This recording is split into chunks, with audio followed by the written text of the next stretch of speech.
এদিকে নিত্যপণ্যের ঊর্ধ্বমুখী দাম, অন্যদিকে ব্যবসায়ীদের স্বেচ্ছাচারিতায় নাভিশ্বাস ক্রেতাদের। লাফিয়ে লাফিয়ে বাড়ছে কাঁচামরিচ সহ বিভিন্ন ধরনের সবজির দাম। সপ্তাহের ব্যবধানে কাঁচামরিচে কেজি প্রতি বেড়েছে ৪৫ থেকে ৫০ টাকা। বাজারগুলোতে পণ্যের মূল্য তালিকা প্রদর্শন বাধ্যতামূলক হলেও ভ্রুক্ষেপ নেই ব্যবসায়ীদের। ভোক্তাদের অভিযোগ, বাজার মালিক সমিতির যোগসাজশেই চলছে এমন খামখেয়ালিপনা। জুনায়েদ আল হাবিবের রিপোর্ট।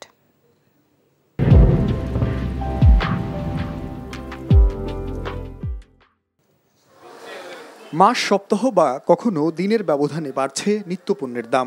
বাজারের দামের আগুনে বেশি পুড়ছেন প্রতি মাসেই হিসেব কষে চলতে হয় এমন মানুষজন।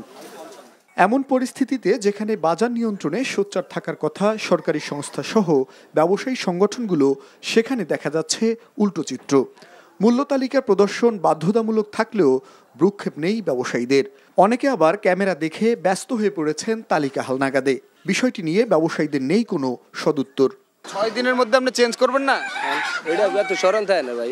মানে মূল্য তালিকা করুন, কে জরিমানা যে রেটে লেখা কে রেটে তো দেয় না, কাস্টমারে দামাদামি করে, কারণ দামাদামি করার লাগে। এটা তো কাঁচা মাল, এখন বেশি 500 আর পর 300 টাকা বিক্রি হবে, তাই তালিকা দিয়ে কি করব? লিখতে পারি না, আর আমাদের কলম নাই যে লেখে আজকে কাজে আসে নাই। এদিকে রাজধানীর টাউন হল বাজার ঘুরে দেখা গেল একই বাজারে দোকান ভেদে একই পণ্যের ভিন্ন ভিন্ন দাম।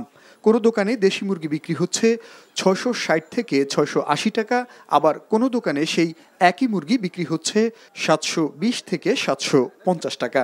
দেশি 700 ছিল আর 20 টাকা কমছে 680। দেশি মুরগি মনে করেন 700 নিচে 720 টাকা বেচতে হয়, মানে অরিজিনালটা। এবারে গৃহস্থ বাড়ি 720 এর নিচে বেচা যায় না। ওটা হচ্ছে বগুড়ার মুরগি আর হচ্ছে ময়মনসিংহের মুরগি, দাম বেশি। শুধু মুরগি নয়, সবজির দামেও দেখা গেছে মূল্যের পার্থক্য। ভোক্তাদের অভিযোগ, পণ্যের মূল্য তালিকা প্রদর্শন না করার সুযোগ নিয়ে ব্যবসায়ীরা এমন স্বেচ্ছাচারিতা করছেন। ওরা ওদের মতো করে দাম করে, ওদের মতো করে সবকিছু যোগ করে এরা বলে দিয়ে এত টাকা হয়েছে, তখন আমরা বাধ্য দিতে বাধ্য, কিছু করার নাই।